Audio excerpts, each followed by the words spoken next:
ఎవరో ఒక వీడియో తీయండి.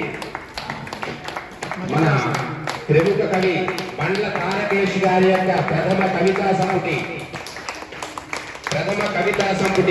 నా జీవన కవిత ఆవిష్కరణ జరిగిందండి. ఇప్పుడు ఒక ప్రముఖ యువకవి రాసినటువంటి గ్రంథాన్ని ఒక సామాజిక సౌశీల్యతే తన జీవన యశస్సుగా చేసుకుని అనేక సాహిత్య కార్యక్రమాలను నిర్వహిస్తూ అనేక బుక్స్ ని పబ్లిష్ చేస్తున్నటువంటి కలిమిశ్రీ గారు దీన్ని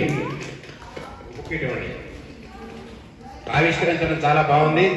వారి మేడం కూడా కలిమిశ్రీ గారి యొక్క మేడం కూడా ఇక్కడికి విచ్చేశారు. వారికి కూడా ఈ సందర్భంగా ధన్యవాదాలు తెలియజేస్తున్నాను. అందరూ కూడా ఒకసారి బుక్ పట్టుకుని ఉంటే ఒక గ్రూప్ ఫోటో తీస్తారు.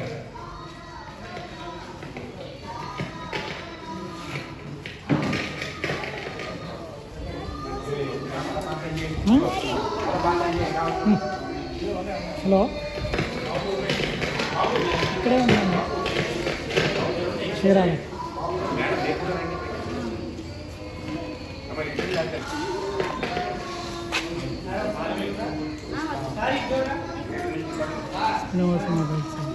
సరే, నేను తర్వాత వస్తాను.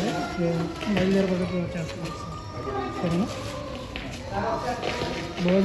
అందరూ కూడా ఒకసారి చప్పట్లు కొట్టి ఈ బండ్ల తారకేశ్వరుని యొక్క ఈ కవన సౌశీల్యత ఇలాగే ముందుకు సాగాలని, ఆయన ఎక్కడో మన చీరాల ప్రాంతంలో పుట్టినవాడైనా చెన్నైలో సాఫ్ట్వేర్ ఇంజనీర్ చేసుకుంటున్నా పుట్టిన ఊరు పులకింతకు గురి చేస్తుంటే మన చీరాలకు విచ్చేసి ఈ చీరాల ప్రాంతంలో చీరాల నడిబొడ్డున ఈ గ్రంథాన్ని ఆవిష్కరించడం చాలా గొప్ప విషయంగా భావిస్తున్నాం.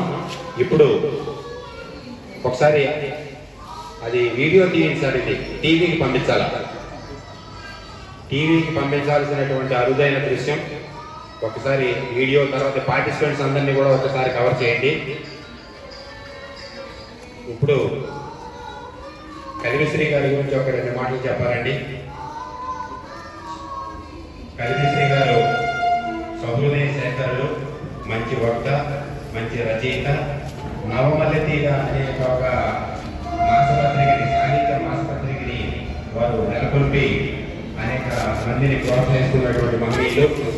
ఇక్కడ ఒక విషయం చెప్పాలి.